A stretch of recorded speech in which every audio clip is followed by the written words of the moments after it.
I never thought I'd be the kind of man who makes a scene at a party. I was always the calm one, the steady one. My colleagues at the engineering firm called me iceberg, not because I was cold, but because nothing seemed to rattle me. Problems at work? I'd sit down, map it out, find the solution. Traffic making us late for dinner reservations? I'd crack a joke and suggest somewhere closer. My wife, Priya, used to say that marrying me was like finding an anchor in the middle of a storm. She meant it as a compliment back then.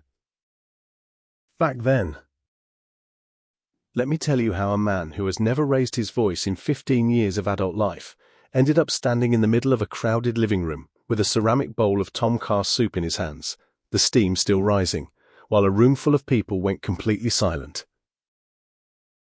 Priya and I had been married for 6 years when things started feeling different. Not dramatically different. Not the kind of different that makes you sit up straight and say something is wrong here. It was the quiet kind of different. The kind that sneaks in through the back door while you're busy paying the mortgage and finishing quarterly reports and remembering to reschedule the dentist appointment you've been putting off for 3 months. She worked in event coordination, which meant her social world was large, loud, and filled with people I'd never fully understand. Artists, influencers, venue owners, caterers, people who operated on a frequency I didn't quite share. I was an infrastructure engineer. I spent my days thinking about load-bearing walls and drainage systems and stress fractures in concrete. Our worlds were different, but I always thought that was part of what made us work. She brought color, I brought structure. She brought the chaos of possibility. I brought the comfort of reliability. We had a good life. A modest house in a suburb that was slowly becoming fashionable. A dog named Roti who smelled terrible but was deeply loved. A routine that, while not glamorous, felt solid and real and ours. The cracks started about 8 months before that party. She started staying later at work. That alone meant nothing. Her job demanded irregular hours, and I'd always understood that. But the nature of her lateness changed. Before, she'd come home tired and hungry, kicking off her heels at the door and immediately asking what I'd cooked. Now she'd come home already fed, smelling faintly of wine, her phone face down in her purse in a way that felt deliberate. I noticed. I'm an engineer. I noticed structural irregularities. But I told myself I was being paranoid. I told myself that 6 years of marriage didn't evaporate over a few late evenings and a face-down phone. I tried talking to her. Once, maybe twice. I said something vague like, "You seem distant lately," and she'd wave it off with, "Work is just intense right now. You know how it gets before the big events." And I'd nod, because I didn't want to be the insecure husband. I didn't want to be the man who interrogates his wife because she worked late. I should have pushed harder. I know that now. About 4 months before the party, she told me she'd met someone interesting through work, a photographer named Vin, short for Vineet, who had moved from Mumbai to our city to build his portfolio. She mentioned him casually, the way you mention a co-worker or a new vendor. "This photographer I've been working with, Vin, he's actually quite talented. We're using him for the Meta corporate event." I nodded and asked if the lemon rice was too sour. She said it was perfect. His name started appearing more. Vin thought this about the new venue. Vin had this brilliant idea for the winter gala lighting.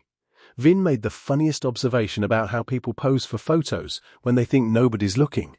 I absorbed it all with the patience of a man who trusted his wife completely, who told himself that a person is allowed to have a professional relationship with someone without it, meaning anything catastrophic. But the frequency changed, and then the tone changed. There was a softness in her voice when she said his name that hadn't been there before. Not always, just sometimes, just enough. 3 months before the party, she stopped wearing her wedding ring to work. She said the stone was loose and she'd sent it for repair. I didn't check. I should have checked. The party was her idea. She threw these gatherings occasionally. Not formal events, just large, lively get-togethers at our house where her colleagues and contacts would come through, eat well, drink better, and fill our living room with the kind of noise and laughter that I was always slightly on the outside of. I didn't mind. I'd do most of the cooking, because cooking is one of the things I'm actually good at, and she'd handle everything else: the playlist, the decorations, the guest list, the flow of the evening. This time, she'd been unusually excited about it. "It's going to be a good one," she kept saying. "Really good people coming." I asked if there was a reason for the celebration, and she shrugged, said she just felt like hosting. I took that at face value. I spent 2 days preparing. A big pot of tom kha soup, chicken skewers with peanut sauce, a slow-cooked lamb dish my mother had taught me, homemade naan that had taken 3 attempts to get right. About 40 people came. The house filled up by 8 o'clock. I moved between the kitchen and the living room, playing host in the quiet way I'd always done, making sure people had drinks, answering questions about the food, having those pleasant short conversations you have at parties where nobody goes too deep because the music is too loud anyway. Priya looked beautiful that night. I remember that clearly. She was wearing a dark blue dress I hadn't seen before, her hair down, a pair of gold earrings that caught the light when she moved. She was luminous in the way she always was in social settings, fully alive, fully in her element, the center of every small orbit in the room. I watched her from across the kitchen counter and felt, for a moment, the uncomplicated love I'd had for her in the beginning. The love that doesn't ask questions. And then Vin arrived. I knew immediately who he was, even before anyone introduced us, because of the way she moved when he walked in. It was subtle, a shift in posture, a brightness that arrived in her face half a second before she turned to look at the door, as if some part of her had already sensed him. She crossed the room toward him, and they hugged. A hug that lasted 3 seconds too long. A hug where both of them closed their eyes. I stood in the kitchen doorway with a ladle in my hand. He was tall, conventionally handsome, with the kind of easy confidence that photographers often carry, comfortable in any space because they're trained to observe rather than be observed. He wore a linen shirt the color of sand, and he laughed at something Priya said and touched her arm while he laughed. She touched his arm back. I turned around and went back to the soup. I told myself I was imagining it. I told myself this was a professional relationship, and I was a paranoid man reading signals that weren't there. I turned the burner down and began plating the chicken skewers, and I had a completely normal conversation with my colleague Deepak about the cricket season, and I kept refilling people's glasses, and the party went on. But I kept watching, because I'm an engineer, because I notice things. Over the next hour, I watched them operate in a room full of people, as if they had their own private atmosphere. They weren't obvious about it. Whoever they were to each other, they'd clearly practiced discretion, but they kept finding each other. Across the room, they'd make eye contact, and something would pass between them. A small, private smile, the kind that belongs only to 2 people and exists to exclude everyone else. At one point, she leaned in to say something in his ear, and his hand went to the small of her back, fingers spread, casual and possessive all at once. My stomach turned over. Hard. I went to the bathroom. I ran cold water over my hands and looked at myself in the mirror, and I thought, you need to be certain before you do anything. You need to be absolutely certain. I breathed. I went back out. An hour later, the party had loosened up the way parties do. People louder, more relaxed, scattered into small groups throughout the house. I was moving from the kitchen through the hallway that led to the back of the house where we had a small study. The door was slightly open. I wasn't going to the study. I was heading to check whether anyone needed the bathroom redirected because the main one was occupied. I heard her laugh. Soft. Private. I stopped. I should have kept walking. I have thought about this many times since. What would have happened if I had kept walking? But I didn't.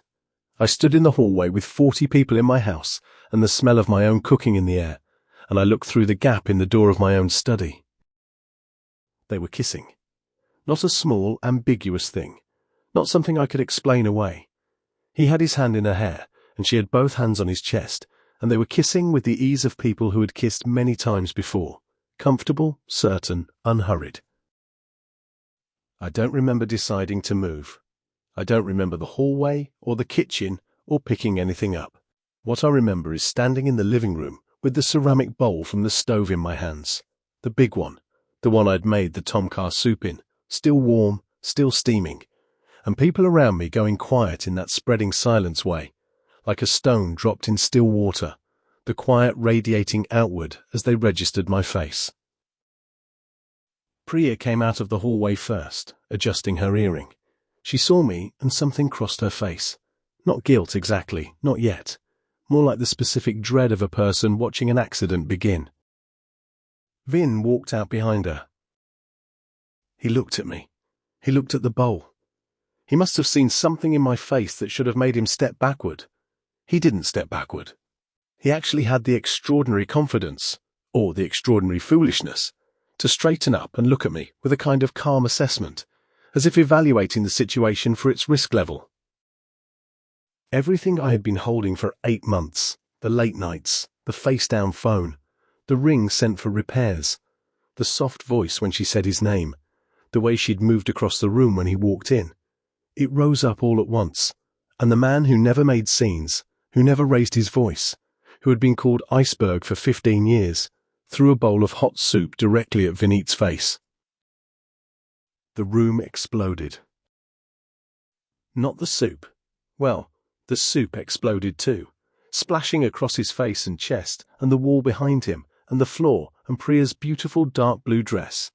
But the room exploded in sound. People gasped and shouted and chairs scraped back and someone knocked over a glass and it shattered. Vin staggered backward into the wall, making a sound that was part pain, part shock, and put both hands over his face. Priya screamed, not my name, just a raw sound of alarm, and rushed to him, her hands going to his face. And that image, her hands on his face in front of me and everyone we knew, cracked something open in my chest that I don't have adequate language to describe. Deepak appeared at my shoulder and took my arm. Someone else, I think it was Priya's colleague, Asha, was on the other side of me. People were talking all at once.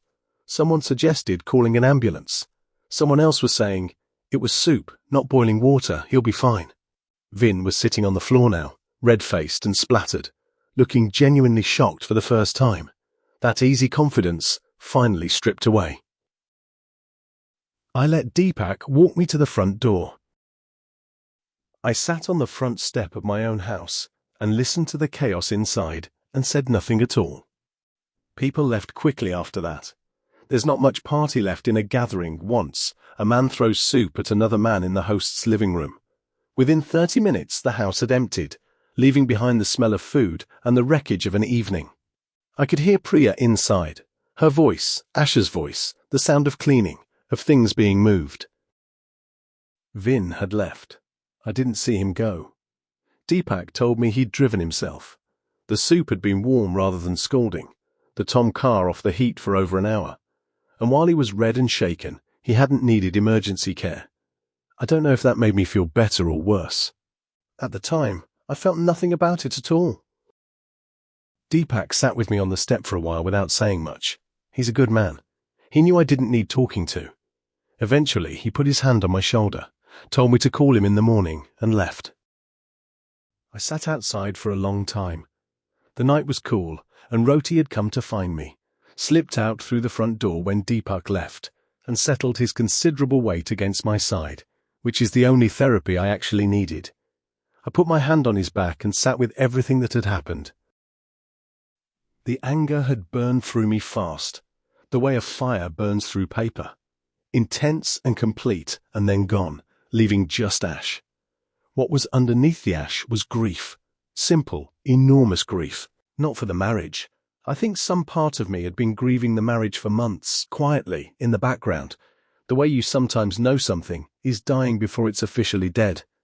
I was grieving the version of my life I'd believed in, the anchor and the storm, the color and the structure.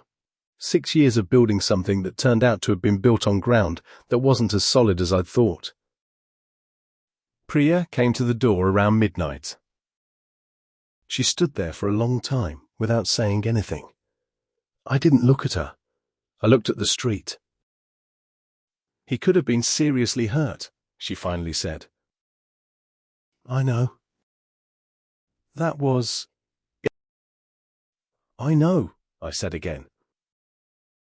A long silence. How long? I asked. She didn't pretend not to understand. 4 months, she said, properly.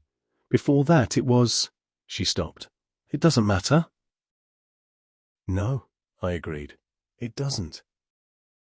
She went back inside. I stayed on the step until 2 in the morning, and then I came inside and slept on the couch, and Roti slept on the floor next to me, and that was the last night I spent in the house I'd bought with the intention of growing old in it. The weeks that followed were the kind that strip everything down to essentials. I moved into Deepak's spare room while I sorted out what came next. Priya and I spoke only about logistics, who would keep the house, what to do about the joint accounts, how to handle the car, what would happen to Roti. We were extraordinarily civil about all of it, which felt wrong and right at the same time. The civility wasn't forgiveness. It was just two people who had decided that the thing was over and were managing the ending as cleanly as possible. I heard through mutual acquaintances that Vin had some minor irritation from the soup, redness that faded within a few days. I felt, and feel now, something complicated about that. What I did was impulsive and not something I'd advise anyone to do. The soup could have been hotter. Someone else could have been hurt. In the chaos of an irrational moment, rational consequences don't pause to accommodate you. I'm aware of all of that.